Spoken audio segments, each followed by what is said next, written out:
Alright, so I am making a video literally coming out next week, maybe the week after, where I'm looking at a bunch of weird dice because my last one did so well. And a company called Unique Dice, which are these guys. Let me go to this starting soon screen. These guys contacted me and were like, hey, if we send you a bunch of dice, will you, like, as a sponsorship, will you review? And I was like, send me the dice and I'll review them. But, like, I don't want any agreement with you guys. Because I want to be able to be truthful and honest. So they're like, okay. And they sent me 7 of their weirdest dice. Here's a little sneak peek at a bunch of them. I have like opened these and taken a quick look at them, just because I was so curious. But I've not played around with them too much, so that's kind of what is going to be happening a bit more in this stream. And then I'm going to take footage from this stream, I'm going to get some more B-roll footage, and I'm going to make a bigger review video, which should be fun.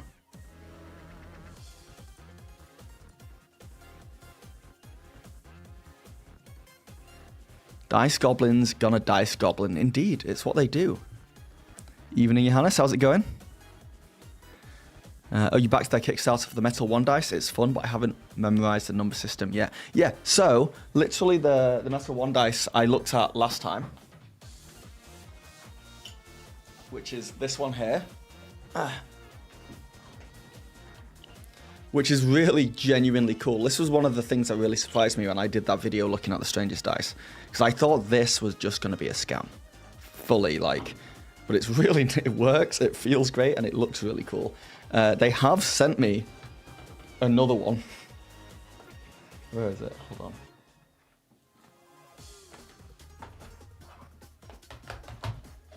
Yeah, they've literally sent me, like, the same thing. And I have set up here, right now, this is a webcam I'm using. It's just so I could use my better camera to look straight down. That's my water. Fortunately, I don't have a ton of desk space, so ignore my keyboard there. Come on. Come on, squeeze over there. I just turned the music up much louder on my side.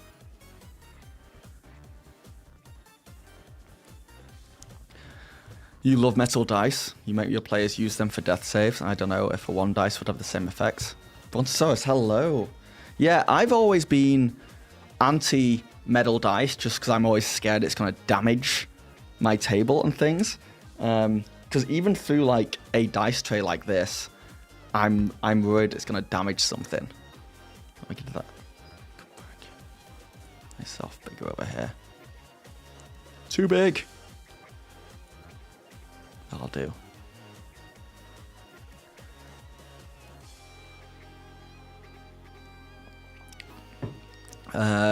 Darth Harvey on Twitch. I guess you need to update your YouTube settings to make sure you get notifications because you got one for Twitch but not for YouTube. Yeah, YouTube is. I don't know if YouTube even throws out notifications for live streams. It's more just shows you if they think you're in the right mood for it.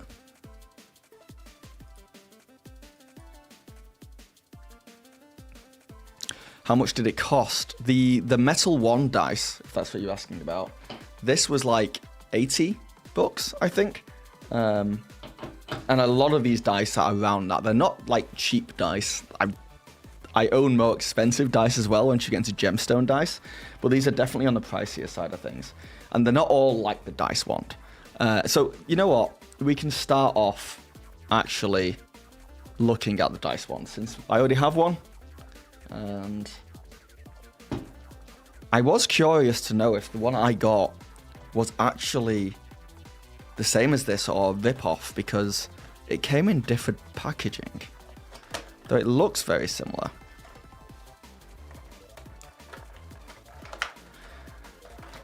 Sometimes they do, not gonna lie. What, damage things? Okay.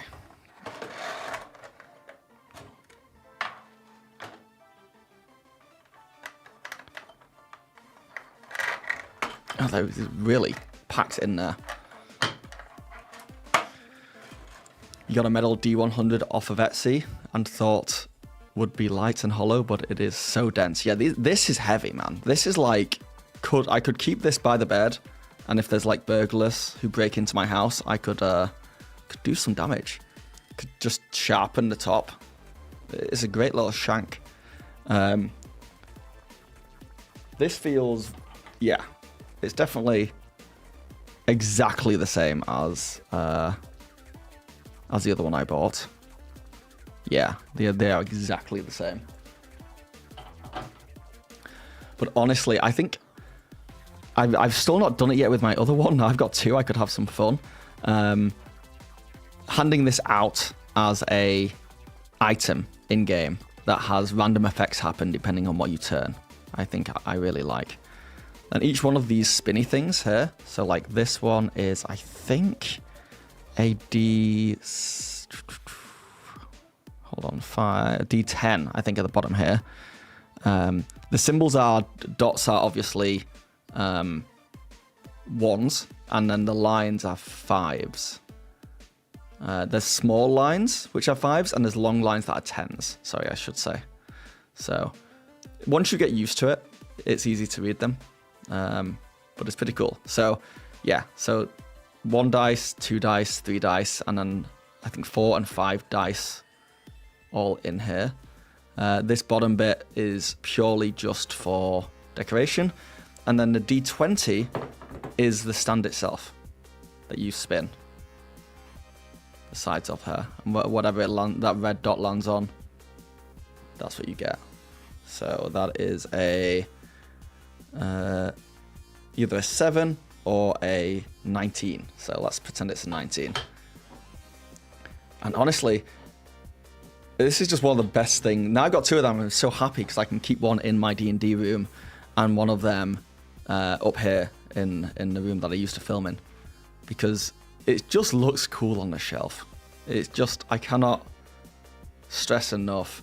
I didn't talk about it that much in my last video when I looked at this exact dice, just because, so I got ripped apart by people who did not like how I did not know the difference between dice and die. It's fine, you guys know what I'm talking about. A D20 that breaks knife protection laws. Yeah, they sent it to me from, I think it's from China. I wonder if it got like searched as a potential hazardous weapon. But the actual like engravings on here, I wish I could get one of those like macro cameras that really zooms in. But like the engravings up here and on this side in particular are really nice. Like, I wonder how they make it. It's genuinely, and it's solid metal. It's hefty. It's not like it's plastic or anything. Yeah, it's very, very cool. What was the knife dice issue that Seth Starkowski had?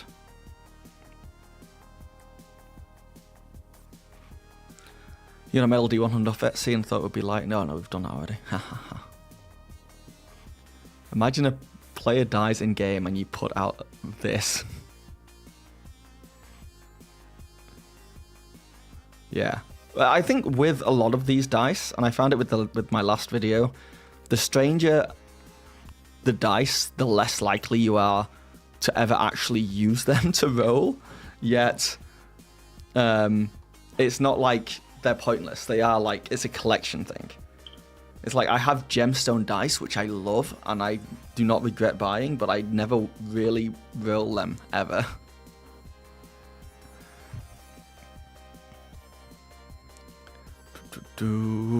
Strange dice on the internet, yes.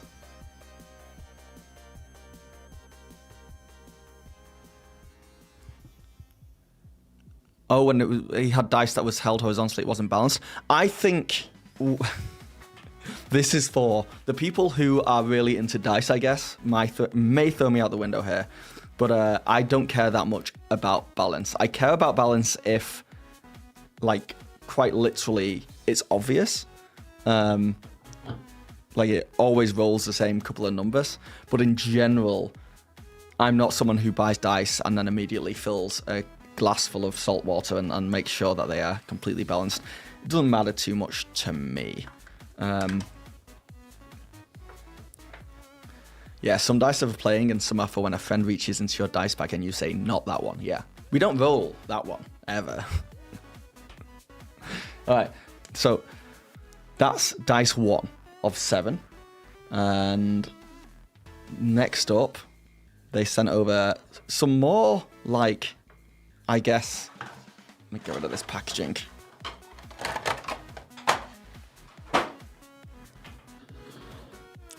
They sent over some more, I guess, traditional dice.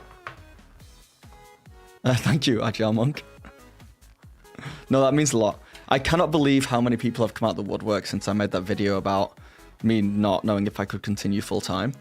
I've had emails, I've had messages, and like, I thought I would get a lot more negative stuff, to be honest. I thought I'd have people being like, yeah, well, who cares? Like, blah, blah, blah. You don't, you know, like, I didn't want to come across as like an entitled person who demanded like to go full time or get views or get money. But I thought more people would take it like that. Yeah, that means a lot. That means a lot, Joel. Thank you. Arctic. How's it going, man? It's good. I'm looking at some weird dice.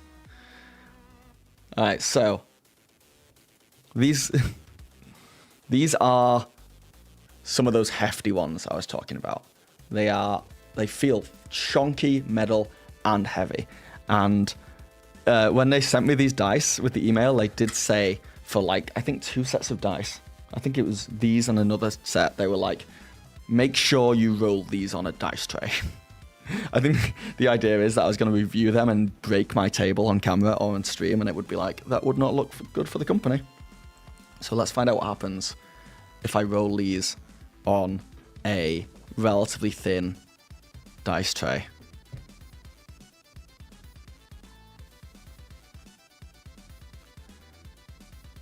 Five-stroke brain, you love heavy dice? Yeah, I don't know. I've got mixed feelings about it. Do they roll as well, you know?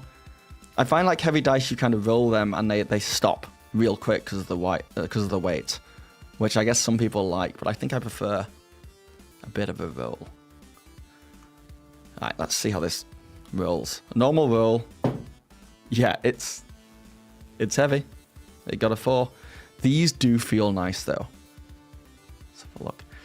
It's kind of blood-stained. You see the red speckled paint.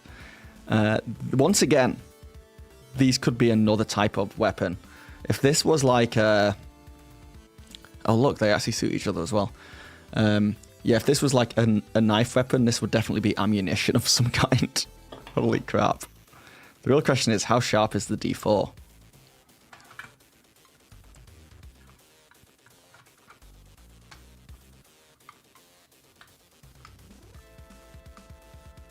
You have to roll them into something. Yeah, that's not D4.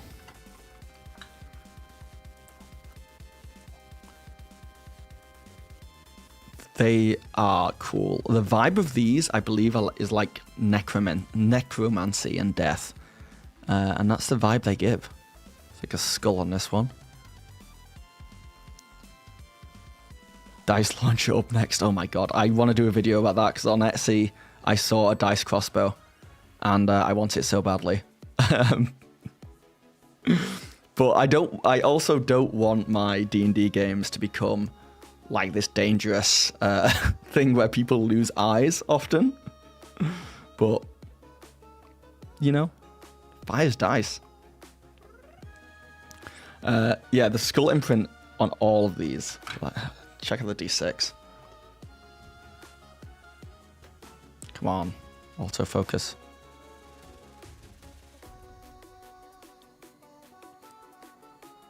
Hey, one of them, yeah, I think there's like the Grim Reaper. So these, you know, are very traditional dice as far as they are just a normal dice set, the same shapes you're used to, but it really is the decoration and the attention to detail on these bad boys. And they don't roll too bad. Oh, they don't roll too badly. Like, they're not what I thought, which was going to be this very chunky, damaging. Yeah, okay. These, I would have no issue using at my table, I think. But I would be slightly careful with them.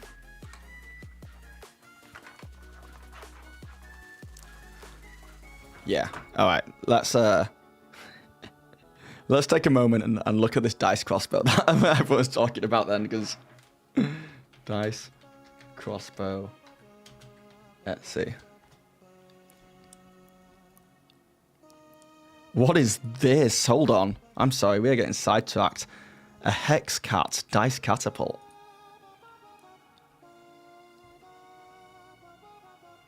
I mean, come on.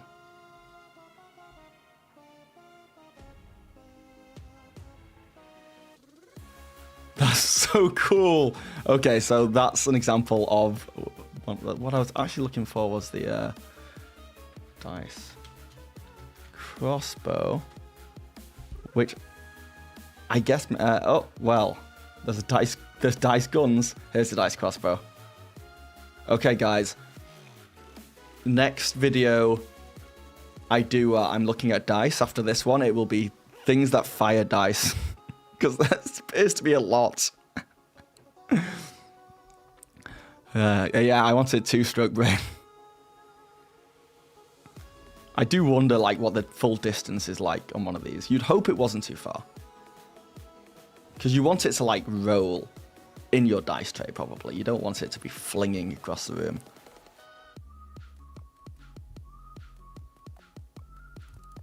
I just says in my dollars. Okay, well... This stream isn't about those guys. It's about the weird dice that they sent me. Let's have a look. So these are the ones that we just looked at. The metal dice.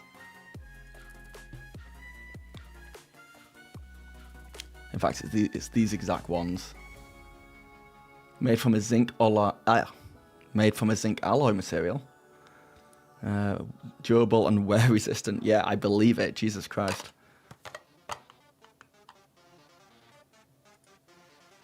And I think these are blood. No. Ooh. Okay, now I wish I got some Blood Fiend ones. Yeah, there's some cool looking ones. These are the ones I got. Very cool. Very, very cool dice. I actually thought I was going to be like, oh, I don't like these. They're too heavy, but I was wrong.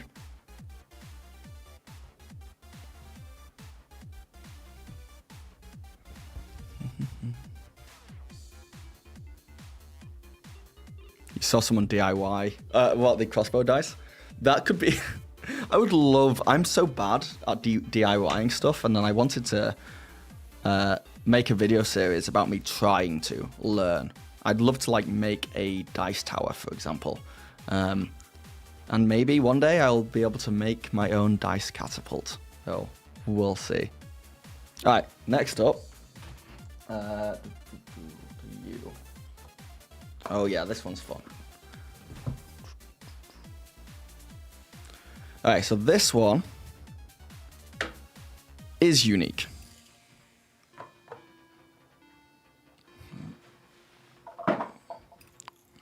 So each side is a different kind of dice. And hang on, where's the D20? So this one's a D20. And I don't know if you can see on camera. I think you can, yeah. There's two little balls in there. So all you do is shake it, and wherever those balls land, that's what you get. And I believe the gold is advantage and disadvantage. That's why there's two of them. And then obviously if you are just rolling normally, you just use the gold one. So that would be a 2. Oh wait, that would be a 4. Okay, you know what? Well, you get the drift. And then each side is a different dice. So this would be a D10. And I just rolled a 0 on both, but we all know 0 in this scenario is a 10. So, you know, solid result.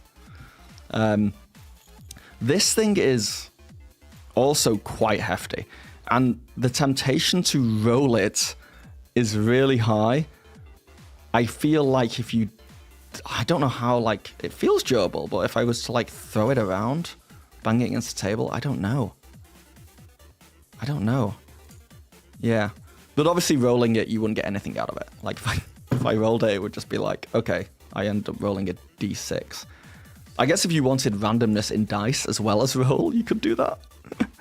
But I would not go around rolling this.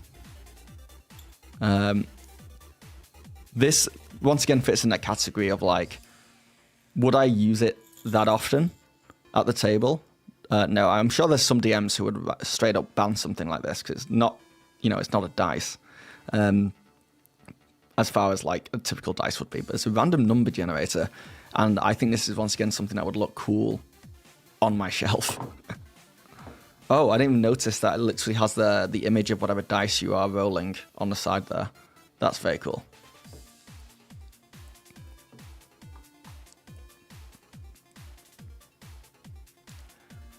If it doesn't fall out of their hand or roll, I wouldn't allow my players to use it personally. Yeah, I think, Brad, like, you're entirely allowed to have that thought. Like, I would too, to a degree. But, I don't know. I trust, like, it's pretty random. If anything, it's like... something like this is easy to... because you can tilt it, right? So, yeah. If you don't trust your players...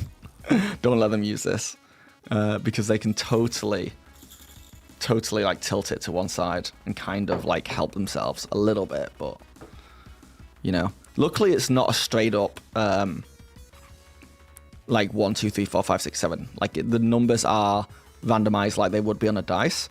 So if you try and tilt it towards the 20, there's a chance you'll hit an 8 or a 2, which would suck as well. So, yeah, I don't know. It's up to the DM whether they would allow something like this.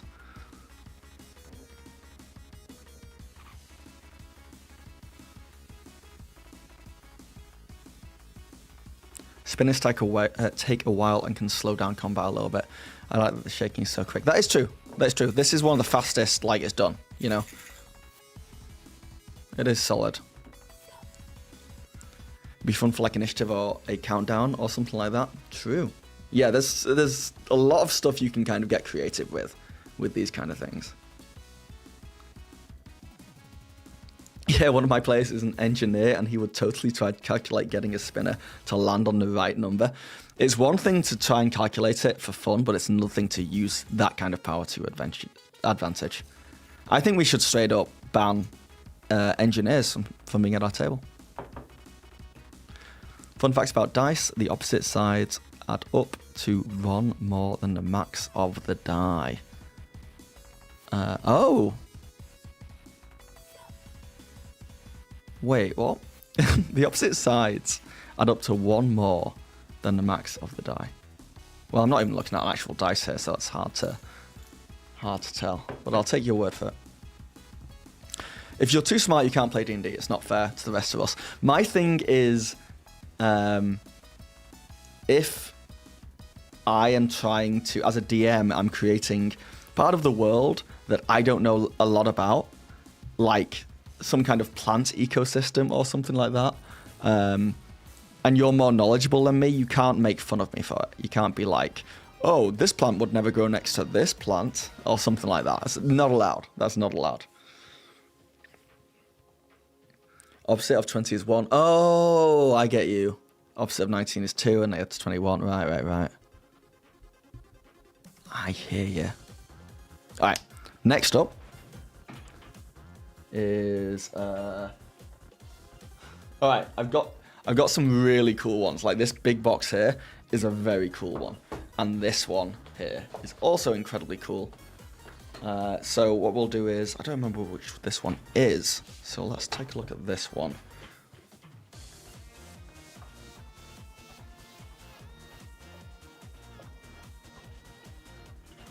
Oh, okay, yeah, this one's a cool one. This one is a very cool one.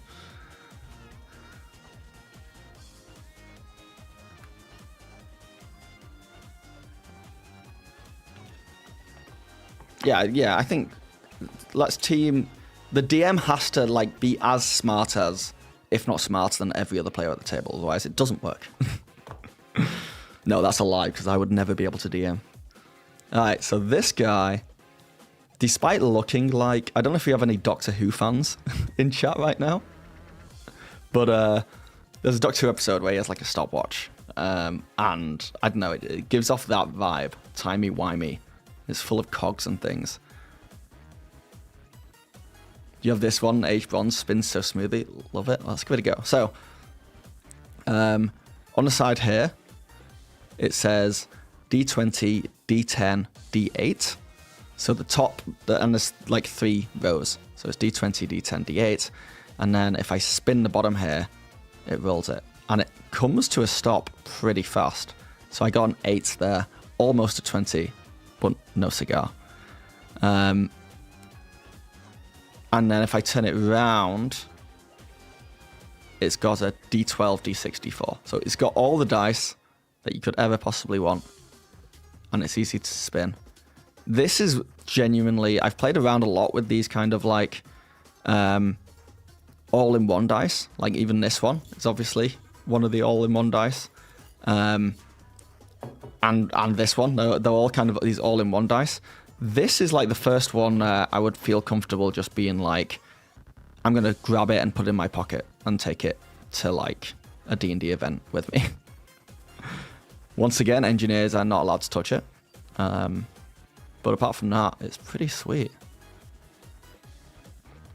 You got a similar one for Christmas with the awesome dragon design. It's a bit spiky though. This one of these, spiky?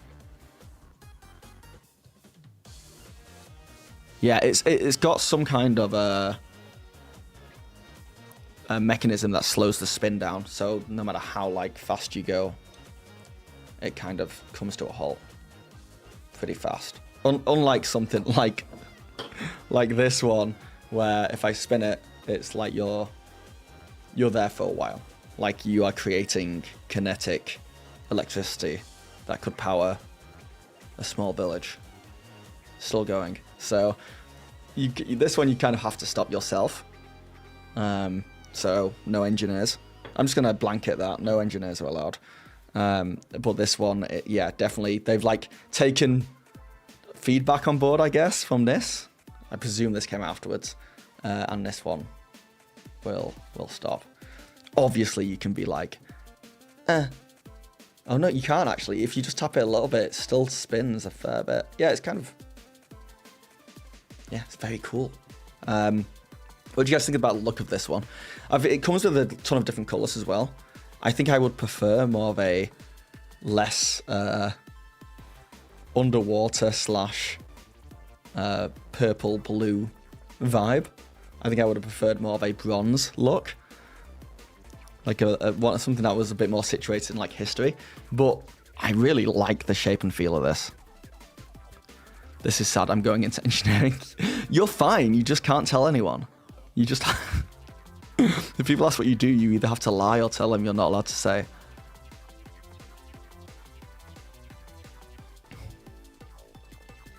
It does look alien. It does look very alien. But yeah, do you not think that Doctor Who people, that it looks like that stopwatch that he... Well, spoilers. But in the episode where they go to a school in like World War II. Arctic, you're over here now. What's going on?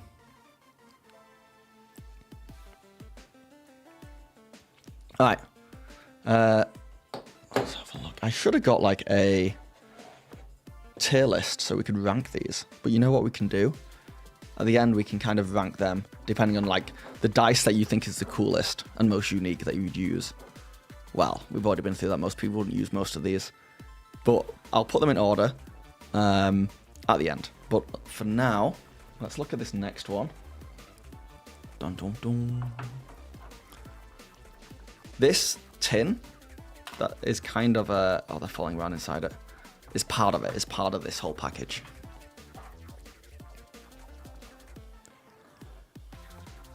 This, I'll tell you right now, because I have looked in here.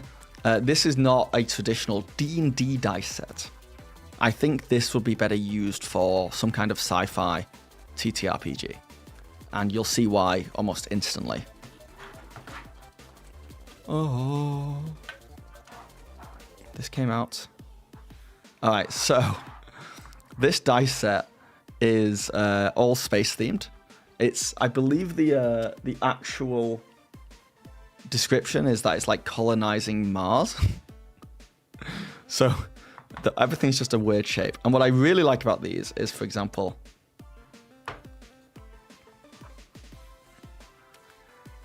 there's this one,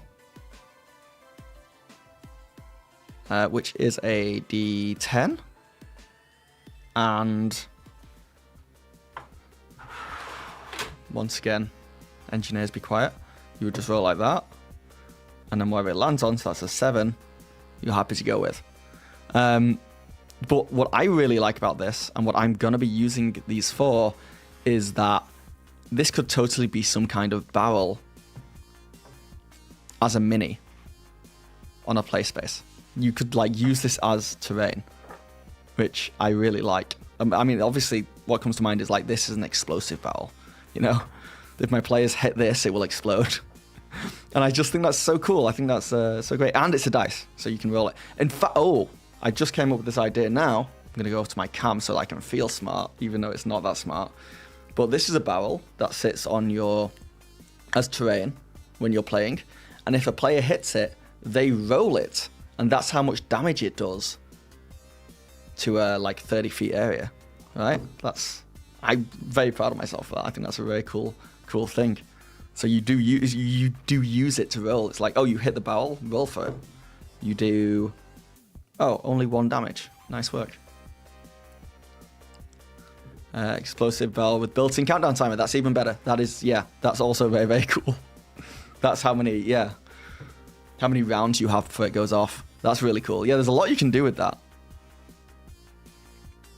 This is a D10, yeah. Yeah, let me just count the numbers on here. Yeah, this is a D10. You've got these others here. This is another one that could be done very similar. These are tightly in there.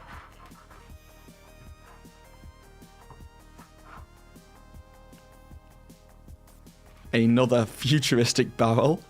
And obviously these are 1, 2, 3, 4, 5, 6, 7, 8. Yeah, this is a D8, I think. 1, 2, 3, 4, 5, 6, 7.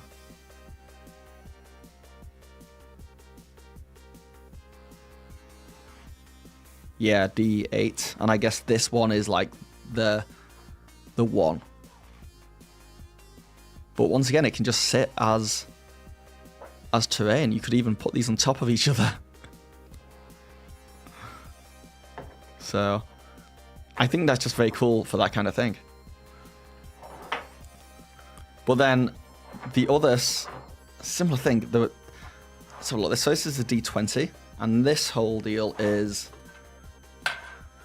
there's a spinning top.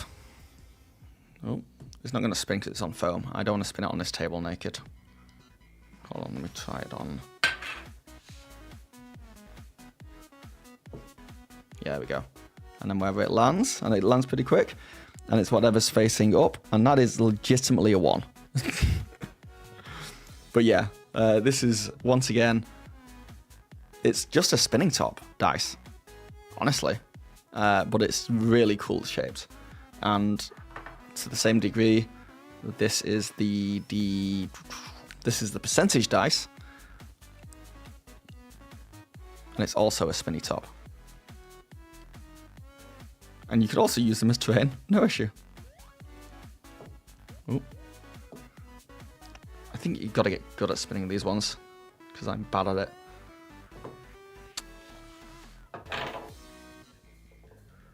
There we go. It's just got to be on a harder surface. These will roll for... this will spin for a while, though.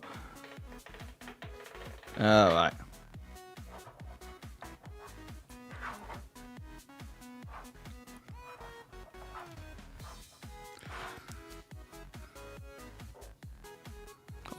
Alternatively, have it so that they roll how many d4s of damage it does, because it gives more danger. True.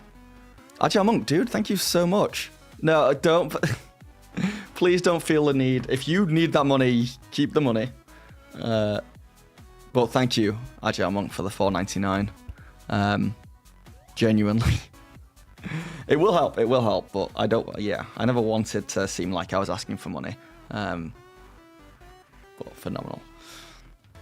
I don't know why, but the D8 is giving me strong Fifth Element vibes. I love that as adjustment for high level players. So yeah, all these do. The weirdest one in here is the hardest one to get out. Yeah, I might ask my player to only use spinning tops on certain rolls. I don't want to wait a minute for a perception check. Fair. iPhone won't let you do 5 after on my PC. Oh yeah, please don't give me money through... don't feel like it's giving me money at all, but if you are going to give me money, if you do it through an Apple device, on anything, the same on Twitch and stuff, Apple takes a bunch of money. It's kind of annoying. Alright, so... This... No jokes, please, guys. It's a rocket. And this is the same from the same space set, obviously. This is a D3. The numbers are like etched into these corners. Sorry, D4. And the numbers are etched in here. And then you can just roll it like that. And that is a 2. This isn't very fun to roll, I have to admit. It kind of just flops around. I just got a 1. But once again, could be used as terrain. It stands up on its own. I think something like this, especially if you are running like a sci-fi game or you're doing something sci-fi related in your D&D games, using these as terrain, solid stuff. I will be doing that. I genuinely will be doing that. But yeah, space-themed dice.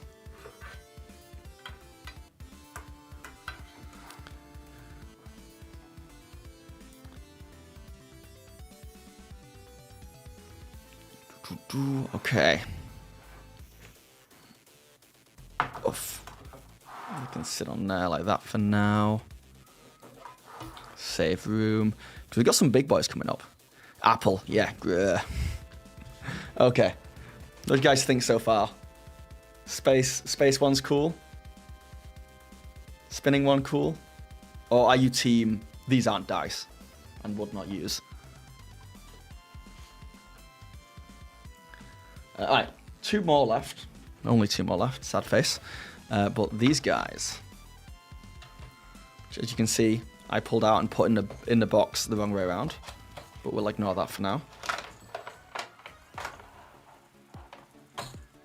So these are very similar to the other spinning top one we had, like this one here.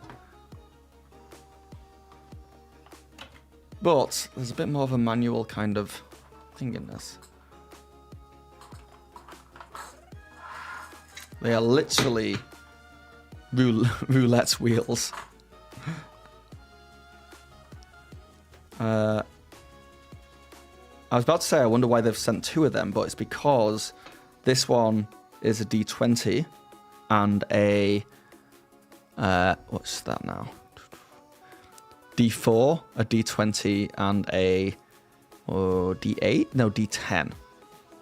So there's 3 of them there. And then this one is obviously the other dice. Yeah, the middle's D6, D8, and D12. Spinning is your favorite? Well, you will like these. Some plastic on this bad boy. Watch me take this off and it just falls apart. They've got like a Cthulhu vibe going on, or a Mind Flayer vibe, which is very cool.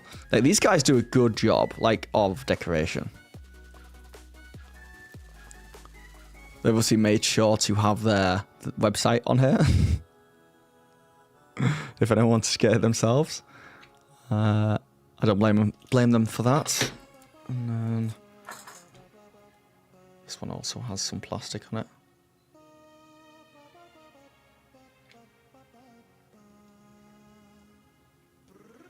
Hard to get off.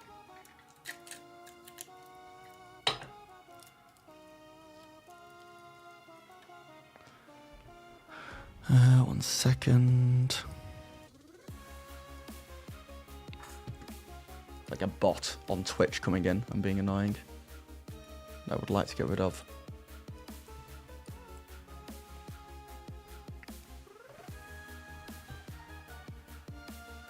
They don't make it easy to just, like, ban people, I've noticed.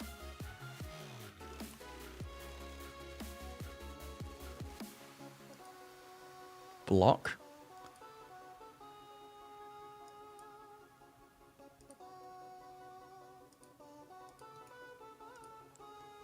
Yeah, but how do I ban? Very annoying.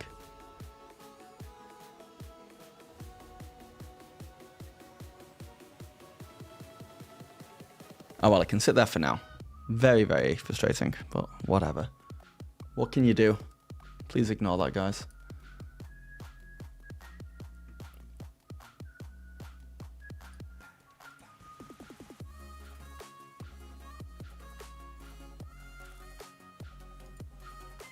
Oh, I can do it in this. Oh, hold on.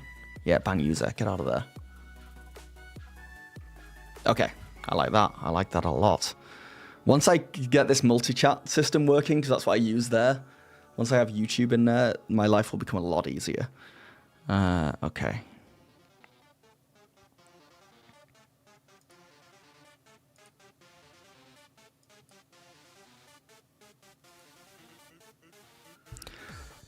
You love your heavy, chunky dice? Well, you'll like a lot of these ones. So, yeah, these spinny boys, look at them go. These will spin for a long time. You got to be careful with that. So they've given us a... Thank you for the follow, Geek with Scarves, over on Twitch. I like the intermingling of YouTube and Twitch.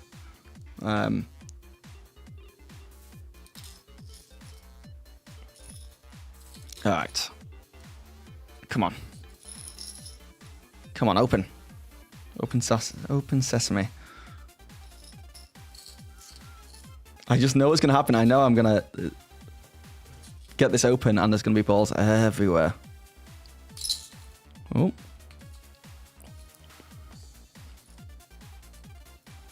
Sorry, guys. Talk amongst yourselves for a second while I try and figure this out. Let me in. Oh, this is going to be... I'm going to leave a scathing review for this one. When I do the video.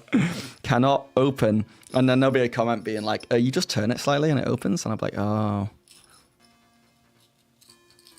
You do. You just turn it. It's not... You do. You just turn it. Oh, no. I'm that guy who cannot get into child-proof medication to save my life. Oh, man. Thank you for the follow. Die 101. Hammer. Hammer is the answer to everything. Now, like, twisting first. So it's these guys we're looking at. Open it over the dice roll. True that, true that.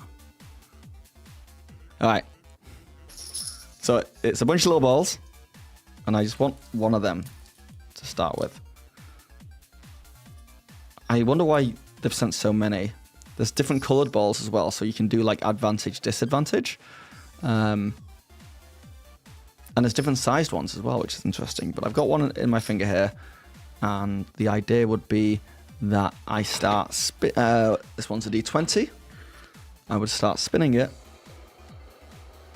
And I would just drop this in. Then I would wait 7 hours for it to stop spinning. I've never played Castle and Crusaders. No. Yeah, what are you guys thinking? Silver or silver? Because it's going to be silver no matter what. All my money on black. I think it's going to be straight up a 20, right? This is a lot of tension to be adding, though. I think as a DM, I'd be like, put your finger on that right now. You could... And I guess that's the power of it. I can stop it at any point myself. So this is a D20 we're spinning on, because there's 3 dice on here. Oh, it's a 17. 2 hours later. It's a 17. It was a 4. 17 D20. It was a 4 on the D10, and it was like a 2 on the... Not a great roll. We can do better. But in another world, you would spin it, and then you would just stop it. It's actually a lot of fun. That's a lot of fun, I gotta say. And I guess to get the ball out, you just throw it back in there. And if you were a real Chaos Goblin, you could just put all these balls in. And then give that a spin. Oh no. Oh no.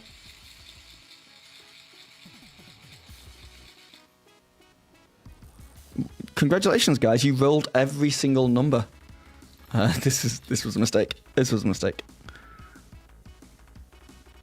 Gotta be careful. I have cats who love to eat everything.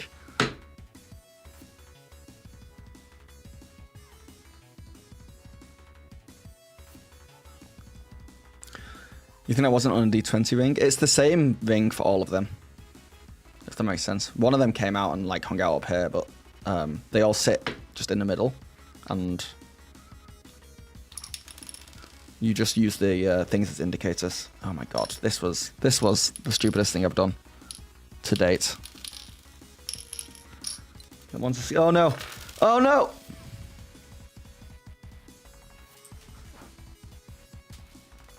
I'm gonna be picking these up for days now.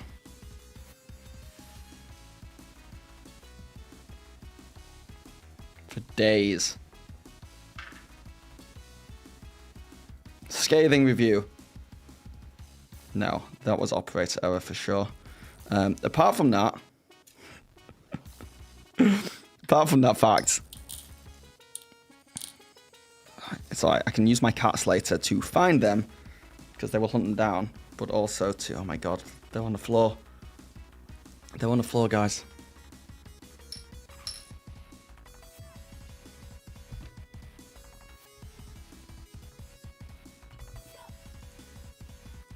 I'll be right back. Literally 30 seconds while I just pick these up. Oh my god. I'll leave my sound on so you can hear me grunting as I get on freaking my hands and knees to pick these up. Luckily, they're very shiny, so they do stand out.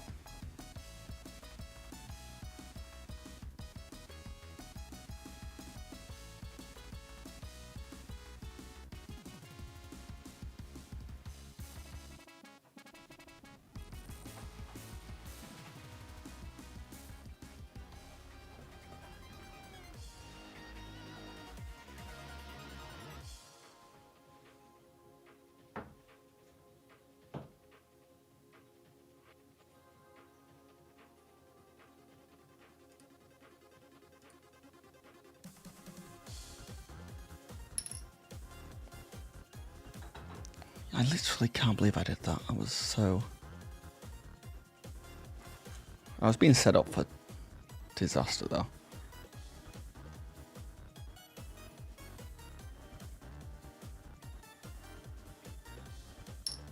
And if the cats eat them, you know, it's fine, they're small enough.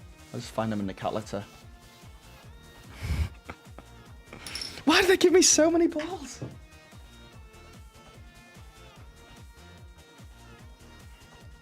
Hold on, I need my phone's flashlight now.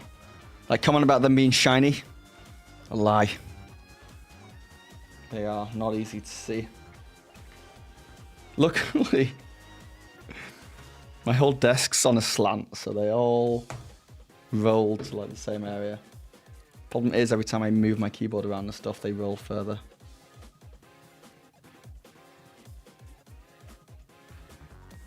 Ah well, I needed an excuse to like give this place a proper clean. And a vacuum and stuff, so there you have it.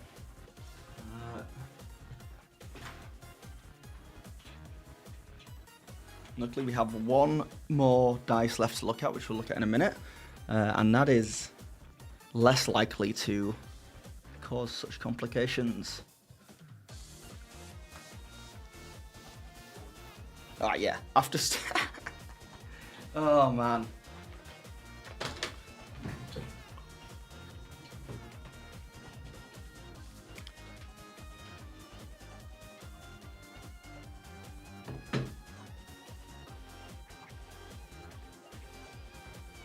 Yeah. I'll sort that out later. Yeah. So these ones are great. You've got to be very careful with the balls. That was completely my fault. I did try and put every single ball into one. And then tried to put every single ball back into this small container, and obviously it backfired. But what can you do? Apart from not that. We live and learn now. It's all a lesson, right?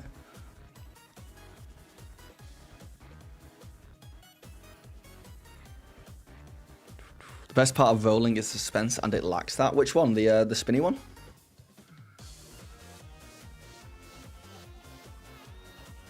Hi, Matilda. Have a good night. Yes, I've got that on record now. That'll go into the main video as like a, hey, just be careful with this one. For sure. Danger. Right, the final one.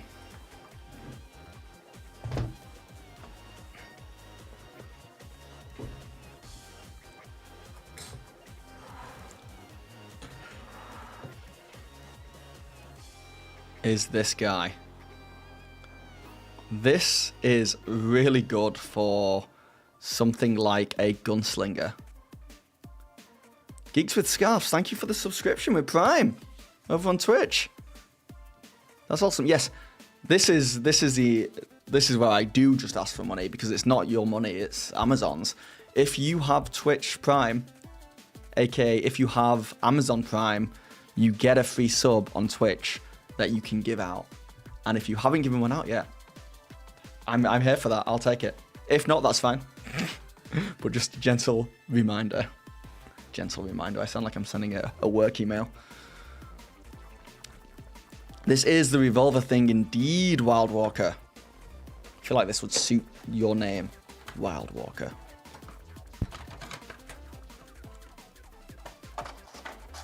And you can do it every month. Yeah, so go check over there and give me money. Give me money so I can buy stuff like this.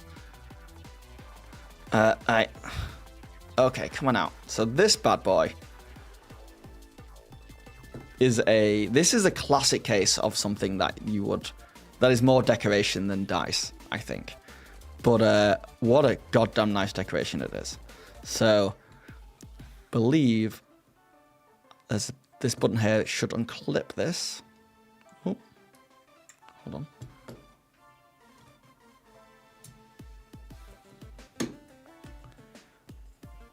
And then, it's the best way to show this off. It is a revolver. Like the barrel of a revolver. I don't know a lot about guns. But yeah. And then, I want to buy stuff like this too. Yeah, well, it's Amazon's money. It almost looks like a goblet. No, so this goes in like so. And each one of these bullets that I am placing in here is a different kind of dice.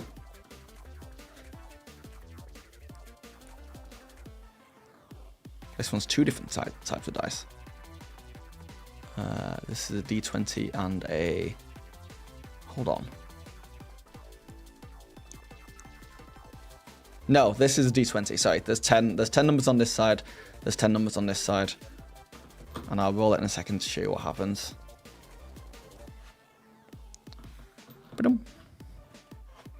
I should get my smoke machine out for this when I film B-roll for the video.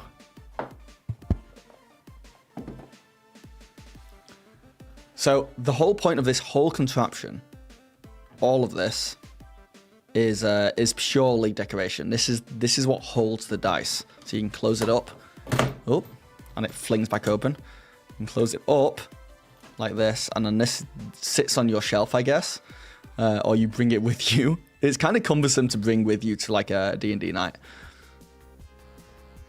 But when you're ready to play, you open it.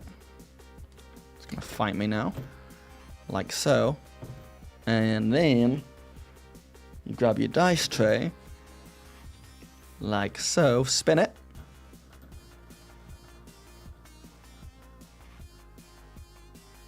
it's very cool. I'll spin it again in a second, but see on all these, it's the numbers tell you what they are. So if I grab the 21, D20, and then It's my echo talking to me. Yeah, grab the 20. And then rolling it is the least impressive part of this. You just kind of flop it down and it rolls. And it's whatever is the highest one on there, which is, here is an 18. This one can be kind of hard to tell what it rolls on. You got to get close. I feel like cocking might be an issue with this a lot. But that's a 6 on that side. But it really is the full package that we need to look at here, which I do think this is phenomenal. Like that. Huh? Every time you go to roll, you're like, yes. Like, if your DM's like, roll a d20, and you're like, okay. You pull out the 20. Like, all these, the craftsmanship, not knowing a lot about, I guess, metalwork or anything like that, but this is so nice. And the whole thing is just freaking gorgeous. I think this latch could be better. Like, maybe it's operator error. Oh, yeah, okay. I guess they don't want it flinging open, so there's like a...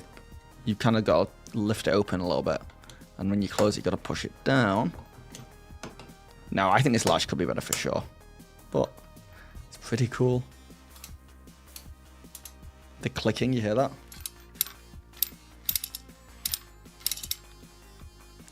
You have the CZYY version, pretty similar.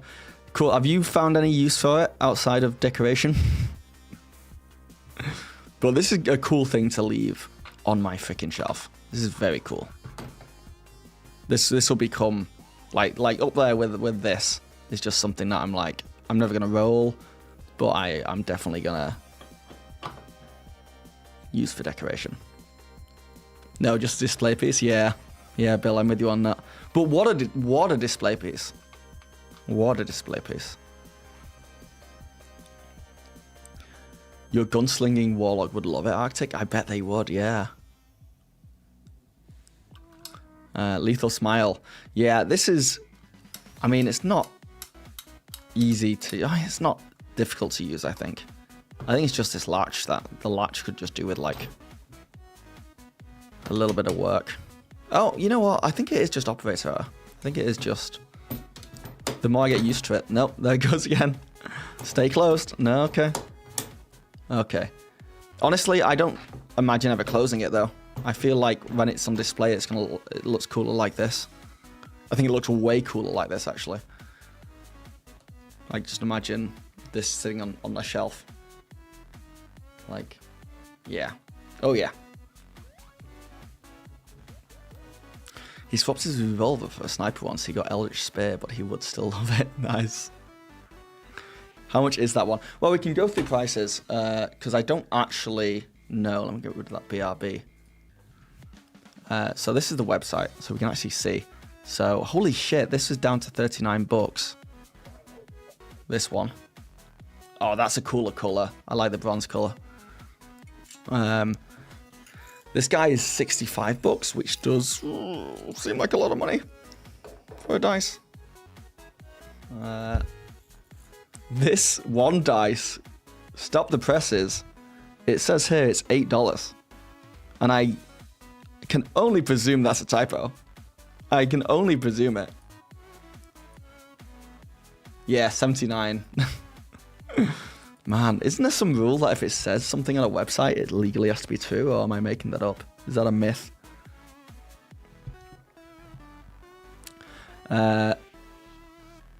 The metal dice set, the space one, is 72 bucks. This is a standout one for me. I'm not gonna lie. The fact that, like, I do like these barrel-shaped dice, and I think the idea of using them as terrain that you then roll to see what damage they do if someone like shoots it or gets thrown into it is really cool. That's for grocery stores? What does that mean? Oh, the price is guaranteed in grocery stores. Right. Can you get like a tiny piece for $8? It says from 8. Oh, it does say from 8. Oh, I wonder. Oh, are you right?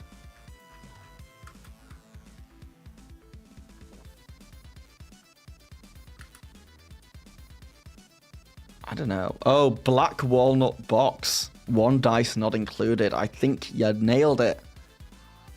It's still 59 bucks. Look at this walnut box, though. Holy. You can get a holder for it, so it can sit on your hip, I guess. That's just a straight up different thing. Or is that a stand for it, maybe? That's just a coin. I think that's a death save coin. Oh, it looks very nice in gold. Oh. Yeah, I think the idea is that most of these dice aren't practical. These are collector's edition. I think it even says that on this website. This is like, these are premium collector edition dice.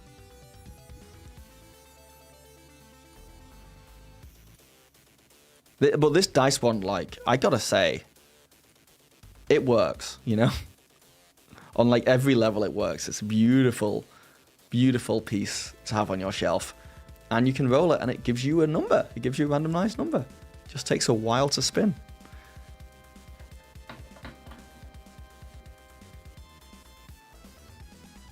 Thank you, Jacob. How's it going? I was just wait, what was the question originally? Oh, how much was the revolver one, right? So let's have a look. Shop unique dice. It's got the original series and it's got an essential series. Okay, so they're individual. No, they're not. Oh, they didn't send me any of this stuff. Look at these spherical ones.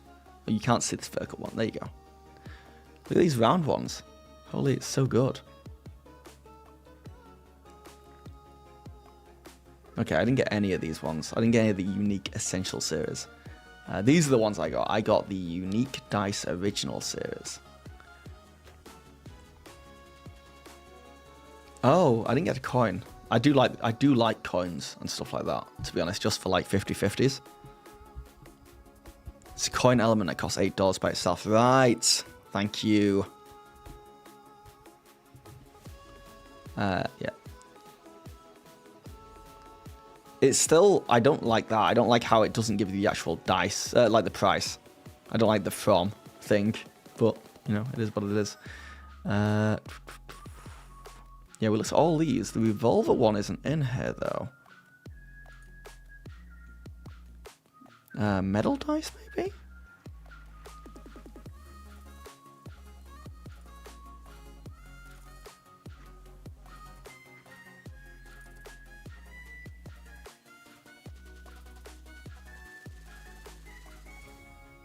Yeah, I guess the revolver one, maybe it's still on Kickstarter, because they do a lot of stuff on Kickstarter currently. But, that's cool. That's cool that they sent me something that you can't buy right now. So, it sucks for you guys watching me unbox this stuff, being like, should I buy that? And I'm like, oh, this one? Can't buy. I'm sure it's there somewhere. The only thing with the wand is the translation with the runes. Yeah, it takes a hot moment to figure out exactly what it is. It's one of those things that you'd have to use a lot to really figure it out, because I don't know what each dice is on here still. I've got to like count find the highest number on each to know what the dice is before I even spin it. It sounds nice though. It's got a nice little spin to it. You see, you guys Critical Role fans at all? You see that they've done their finale, and it's 8 hours long. Something I'm going to be watching. Maybe I'll watch it on stream. I don't know if people would be interested in that, or if that's scummy. Is that scummy streaming? Just watching someone else's content for 8 hours? But it's Critical Role, they won't mind. Is it good, little bears? Is it good? I've got to finish last week's still. And then I'm going to jump on that.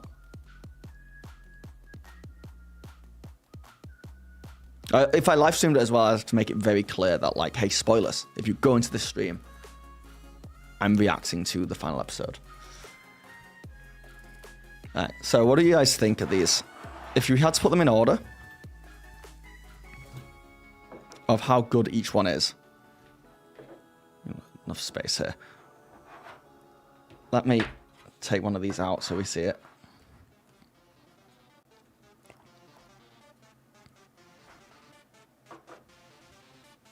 Alright. So I'm just gonna straight up. I'm gonna put these in an order, and you guys can tell me if you disagree with them at all. Right? I think from worst to best. Not saying it's bad, but I think the worst one for me is I think this one. I think it's the spinny one. Just because of what they've sent me, I don't like the colors that much. And it's pretty hefty. Oh, hold on. Did I just lose internet?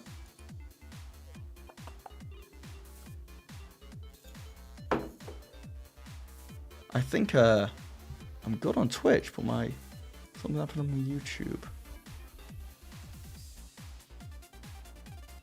You still see me? Okay. I'll take it. It's giving me... It's not you guys, I think it's me. It's giving me warnings about my memory on my computer, so... let me just pop this chat out again. Maybe over here. Like, refresh the page.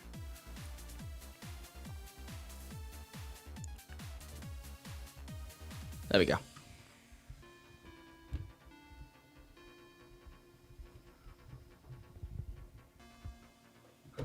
Wait. Okay, what were we doing? Yeah, so I think this is probably my least favorite, but mostly because of the color of it. So I'm gonna place that over there.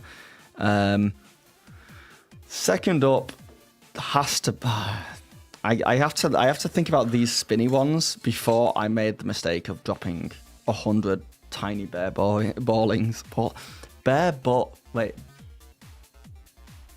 What words am I looking for? But the tiny balls. I'm annoyed I dropped so many of them, but I do think they're very cool. So this one's difficult. I think it would be these ball bearings. Thank you, Jesus Christ. These are really cool dice, but whether I would call them like overly unique dice, I don't think so. They're just metal, well-made dice. So they're next up. Next up, then I think would be the Space Boys. So I'm just going to use that there to be all the Space Boys. Then the Doctor Who one. Then the spinny one, because the spinny one is fun to use. I cannot stress enough how fun this guy is. Then the Revolver one is just so high up because it's so cool, but like, as far as using them at the table goes, I would use this dice thing more. So, first, second, third, fourth, fifth, sixth, seventh. They aren't unique, but they are awesome. They are. I can move. I can shift them around if I wanted to. It's hard. It is hard. Space Boys surprisingly low. So Space Boys are like just dice as well, though. They're weird shaped dice. I will give you that. Of course. Oh, too much stuff on this damn desk. They are weird shaped dice, but they are just dice. Like the rest of these are all like completely weird things that are all in one as well. You know what? There, final offer. You think the Revolver is the best? I want to put Revolver best. I do want to put Revolver best. I am going to put Revolver best. I just know I'm barely ever going to use it. That is more of a decorative piece than anything else. At least the wand, I can see myself giving this out as like an item for people to use in the game.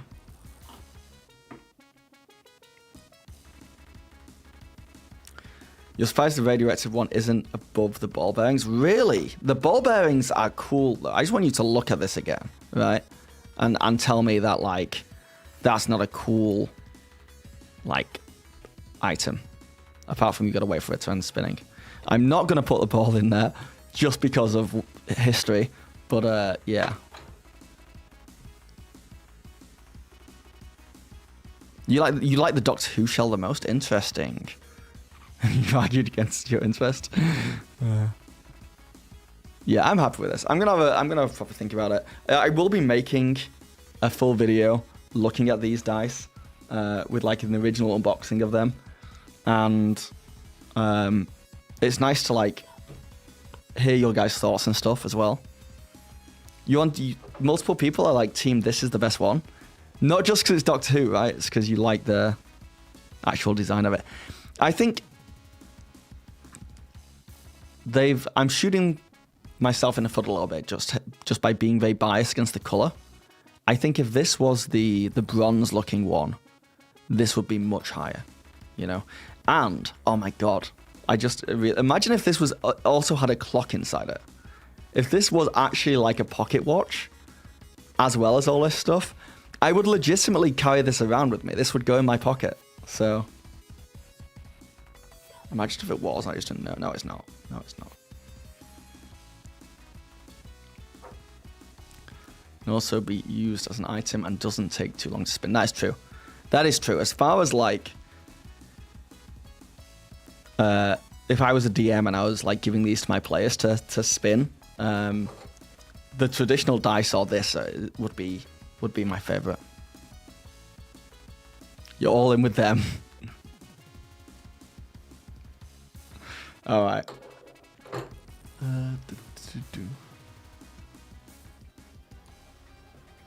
What's going on? How long have we been streaming for at this point?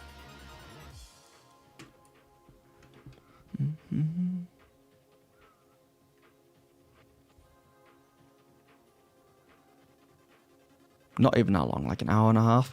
Well, it's not bad. I am going to end the stream there and most probably go and catch up on Critical Role. Would you guys be interested in watching me react to the final episode? I guess I could. I'm interested to know how much of it's going to be like D&D and how much of it's going to be narrative, like Goodbyes. Because it could be a really interesting look at like how someone like Matthew Mercer ends a long campaign. Because that's a very difficult thing to do. Like, how do you finish something like that in a way that like all the players enjoy? Maybe highlights? Yeah, it's hard to do because then I've got to go through and hunt down the highlights. It's heavy on narrative after the first half. Right. And it's 8 hours long. Maybe I'll give it a go. Maybe I'll try watching it live, and then I can turn it into a full-length video about how DMs end campaigns. In fact, I think that's a really good idea. I sometimes surprise myself of how he wraps it up. Yeah, maybe I'll do a live stream that you guys don't have to watch, where I watch it all or I watch most of it. And then I will do use some of that footage and some of that stuff and do a full video that's much shorter than 8 hours talking about how to end campaigns. I also would love to look at like other DMs, like how does Brendan Lee Mulligan end a campaign, for example.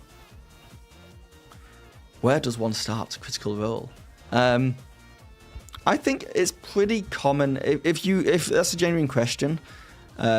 And I'm understanding correctly that you want to get into it, but you don't know how.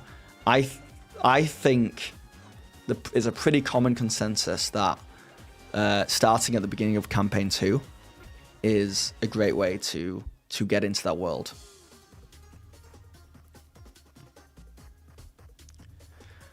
It's interesting because most of Ben Lee Mulligan's are comparatively shorter, hugely shorter. And like, the fact that most of Dimension 20 stuff is like an hour or 2 hours long and then caps off. But then you can go watch stuff like his Calamity stuff, right? Like when he's like DM'd for Critical Role, those episodes are much longer. Calamity is a great way to look at how he ends that campaign as well. But it is a much shorter campaign, you are right about that. Legend of Vox Machina, yeah.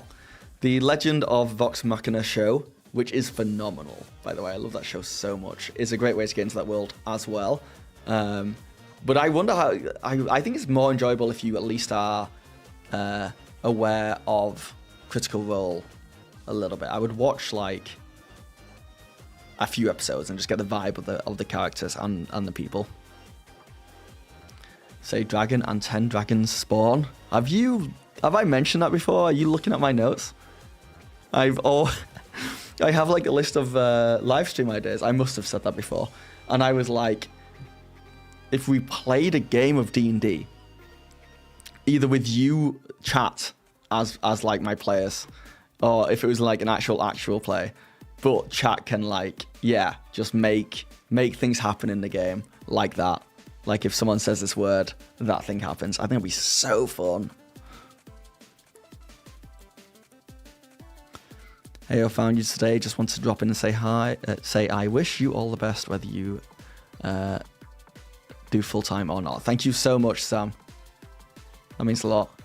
Campaign 2 is my favourite. Watched it several times over, and I just love the characters. Yeah. Campaign 2 is a really well-rounded campaign. I have a soft spot for Campaign 3. I never saw the hate that it got, personally. But I no doubt that like Campaign 2 is like a better experience, especially for first timers. Have we reached these? Okay, so I have been through this. The edible dice one. I chickened out of that just because I don't know how well that would do as a video. Because you're just watching me eat. Like it doesn't mean anything to you, and they're all dice.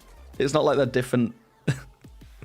But I would love to do that. I want to do that one, and I want to do the one that is the I buy like 10 random dice, like the mystery bags, to see what the best one is.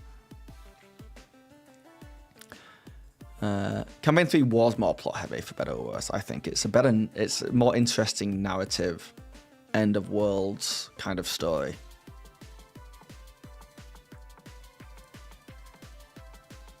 The first Doctor is your favorite and all that. Yeah. Apart from it's David Tennant. But I know what you're saying.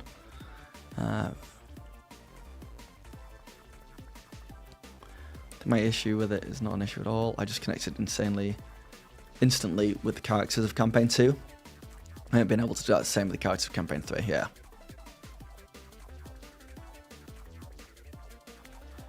If you're recommending one actual play season to someone new to that world, what would you recommend? To Exandria, I would recommend Brennan Lee Mulligan's Calamity series. It is the best actual play 4-parter ever. It's my favorite piece of actual play ever made. It is phenomenal, just as like a piece of art. And it will serve as an introduction to that world and those people really well. What's happening, Austin Tainer? Yeah, man, we got to redo the campaign with chat. The whole thing, the whole campaign. Oh my god. I said in video of mine, right. I know some stuff has changed in the Vox Machina show. Does it affect the overall canon of Critical Role? Like, could I go from Vox Machina's campaign 2 and not have an issue? No, you'll be fine. You'll be fine. Do not worry about that. I agree on Tennant being the best Doc, because he is. He is. Then it's Matt Smith. Then it's Capaldi. I know that gets contentious, but that's how I feel. There are some cool mystery dice bags with misfactured dice, so they're all unique. Like mismanufactured as in mistakes. Calamity is on YouTube. Yeah, if you just search Critical Role Calamity, it should pop up. There's only 4 episodes, so it's easily digestible, and it's like a full story, and it's like Brennan Lee Mulligan is like on something else on that actual play, man. He's so good. We did one session, we beat up again. Oh, yeah. Sorry, I get what you're saying now. Yeah. Yes, I would like to. I would like to play D&D with chat some more. I just want it to be. It's hard. It is hard with a chat. I'd have to come up with some system where we can vote for things to do, I guess. Or I've been watching, like, I've seen Doug do some stuff where he like chooses 3 people in chat to play, and then he gives them an AI voice. And I just don't have the technical know-how to do that. I'd have to look into that, but that could be cool.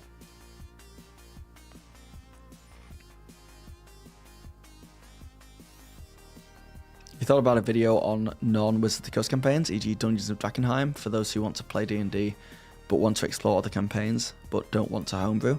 That could be fun. I've not thought about that. I've not thought about that at all. That could be cool. I've tried videos where I've looked at campaigns in the past, and I just don't think people care too much about them, like reviews of campaigns and stuff. But they were Wizards of the Coast, so maybe it's just people are anti-Wizards of the Coast to a degree. But it feels niche. I don't think people care too much about it because they buy a campaign and they play the campaign for months, and it's just rare that people are like rushing out to get a new campaign.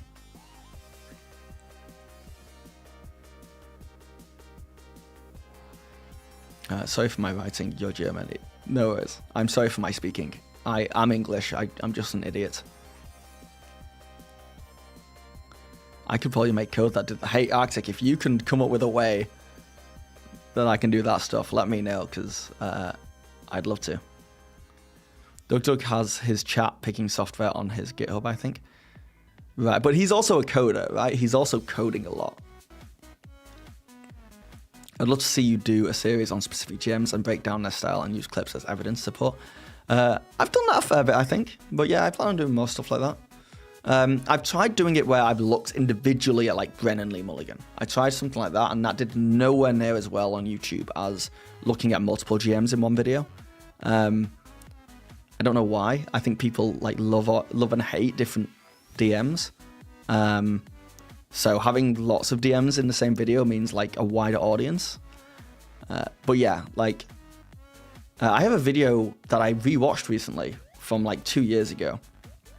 And I rewatched and thought, man, this is a good video.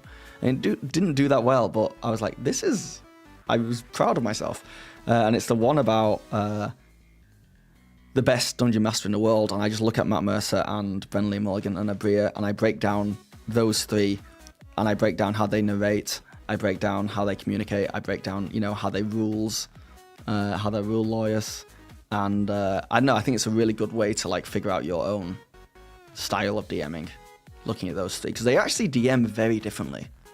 It's really interesting. They're actually very different DMs from each other. What do I think about high rollers? I love high rollers. I talk about Mark Humes a lot. Mark Humes a lot on a bunch of my videos. I think high rollers are a really good way to learn, because I think the DM is like very open about what he's doing and the decisions he's making and why he's doing it in a way that's like really interesting to watch. Chat plays Lost Mine incoming. Oh, I don't know. I might homebrew something for chat. I feel I don't want to do something that you guys know about. Or maybe I get like a brand new campaign that just came out and do that. But I don't know if Wizards of the Coast would have an issue with that, because like, if I bought a book and then played it with you guys online, would that stop other people from buying the book?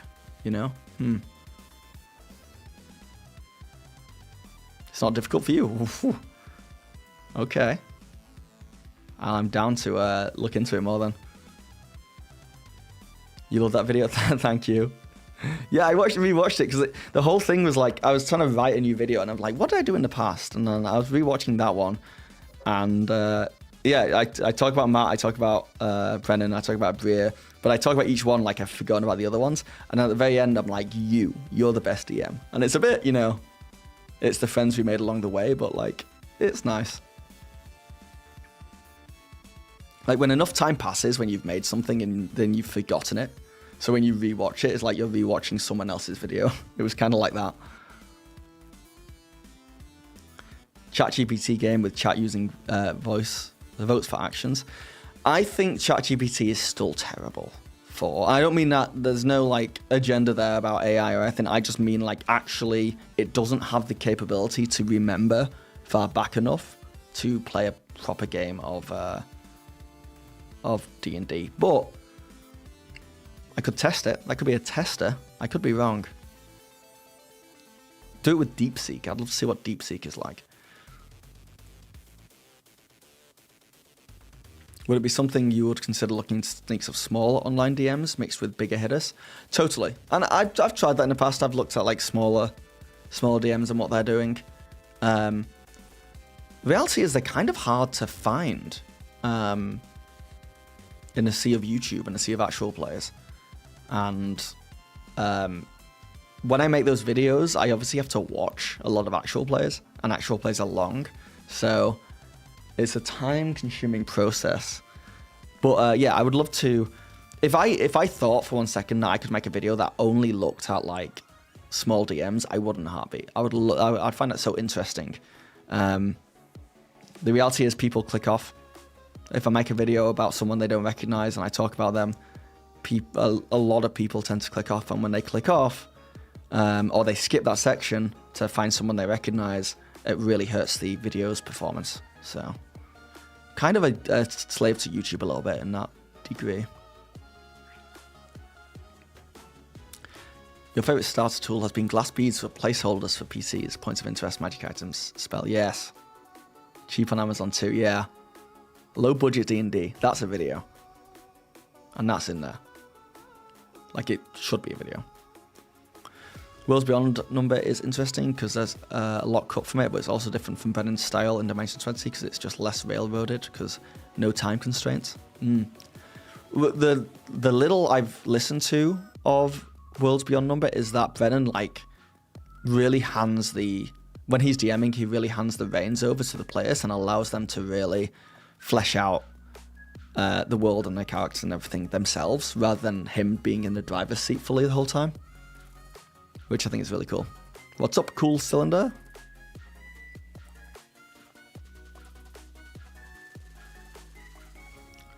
I don't actually know when you sound like Cool Cylinder, but I've got a bunch of people on YouTube chatting, so that's who I'm answering when I'm talking. But I've been good. I've been not bad. AI would go hysterically wrong. I do wonder what the best AI is currently for D&D.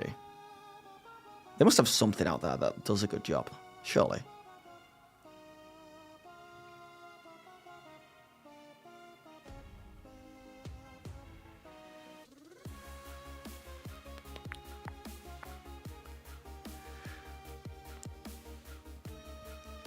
Funny thing is, you're over here being able to make outside phones for being able to legally drink.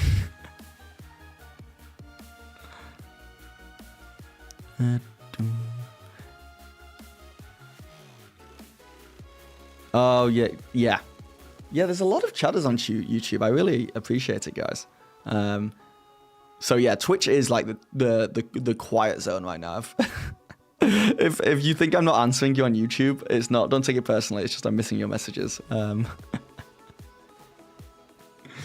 Yeah, Twitch is quiet. I really thought it'd be the other way around, but Agile Monk gifted 10 bonus action members. Agile Monk! Thank you. Holy crap. You're an absolute feeder and I love it. I love it. I'm indebted to you. I don't even like most AI video games. Even bad human writers can outpace large language models. Yeah. Yeah. It's there's no replacement for humans yet.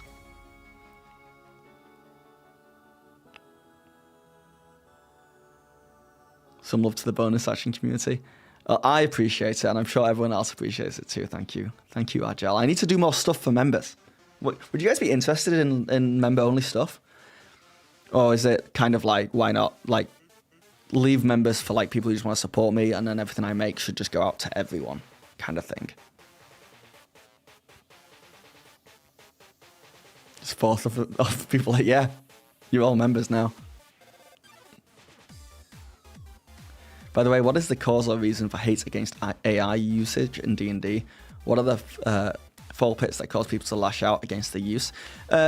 So the big ones that I know of, not being fully educated in all, is that AI in general there's this kind of gold rush for AI that's led to it being really bad for the environment. Like every time you use ChatGPT, it used like some server somewhere else uses a ton of electricity and uses a bunch of fossil fuels that are just like, it's not the most, I guess, like energy consumption good stuff out there.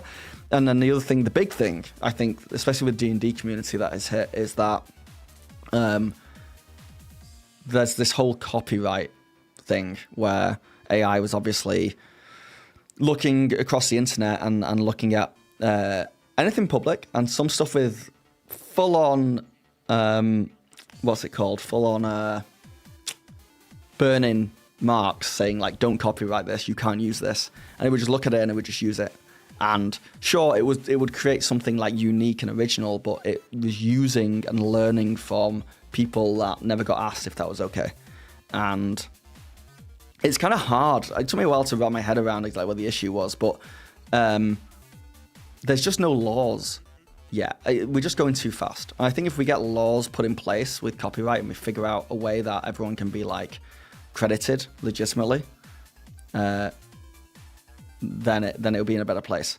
But back when,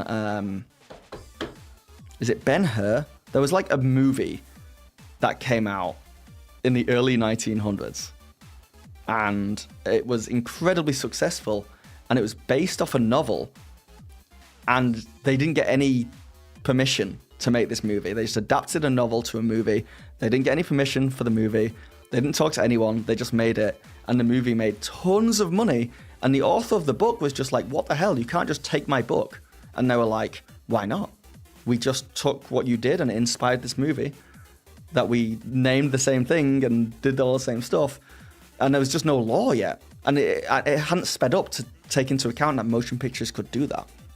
So then the law caught up and there was a big suing battle that happened, which is similar to what's happening now. And then they were like, okay, we need to put new laws in place that protect people. And that's what we need now. We need new laws that protect people. I might be wrong about all that stuff, but that's how it all goes in my head. Hold on, let me catch up on chat.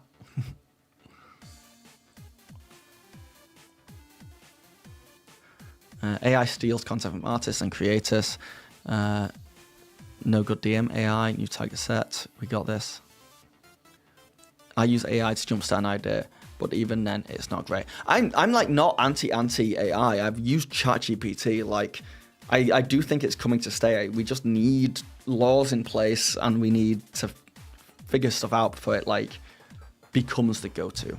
Personally, I've also seen a lot of hate to it of people just being like, "This is the death of creativity. Don't ever use this." It's like, you don't have to use it. Like, there's been similar stuff with photography as well compared to art, and like we've hit something like this, every 50 years or so, where like the world's changed with new technology, and I don't know, it's difficult. I don't think there's a middle ground somewhere that we have to figure out. You only know one YouTuber who does members only stuff. Yeah, I mean, even Critical Role does some members only stuff. I'm sure of it. But it's hard to know, like, am I giving my members something just for them to, like, thank them for the membership? Or am I taking away content from everyone else and putting it behind a paywall to trick people into giving me money? And it's that middle ground that's difficult.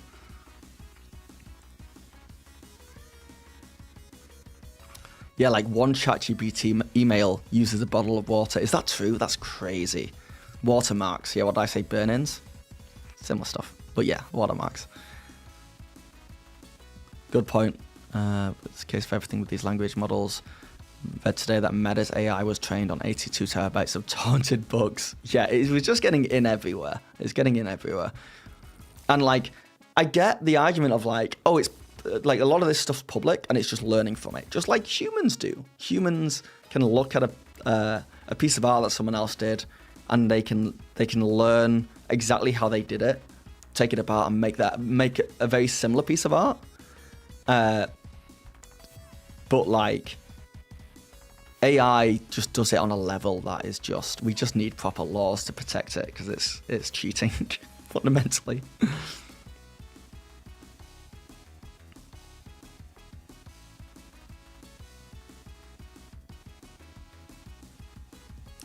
Yeah, if you can make a renewable energy resource Arctic, that would be really nice.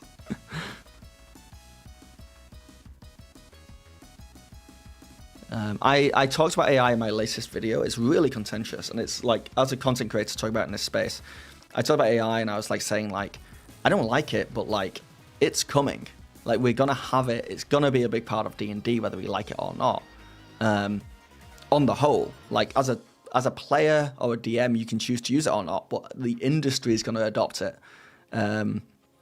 eventually. And people were just straight up like, I had one or two people who were like, how dare you talk about AI? It's disgusting. Unsubscribe. And like, I mean, fair enough, but like, I don't know. It's hard.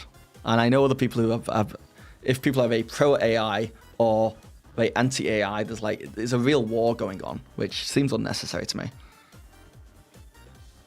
Yeah, we're beyond the point of repair. It's a shame because companies who did it are so big that finding them has no impact. Yeah.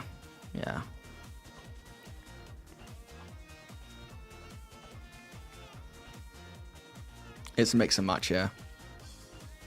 Yeah, we need to spend less time fighting it just outright and more time trying to make it as ethical as possible, is where I stand. All right, see you later, David Mac. Thing is, Nintendo does have legal copyright and capture mechanic, field, and stamps approval. All right, Geeks with Scarves, good night.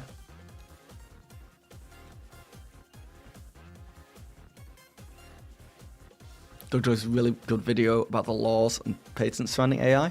Oh, I'll check that out. Yeah. I'm actually going to finish up the stream. But thank you everyone who came in. Thank you for the memberships. Thank you for the Twitch subs. Phenomenal stuff. Makes me want to stream more, which is like good and bad because I need to be making videos right now.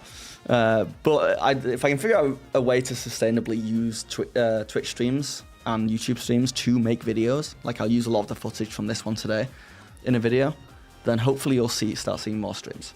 But yes, thank you so much, guys, and have a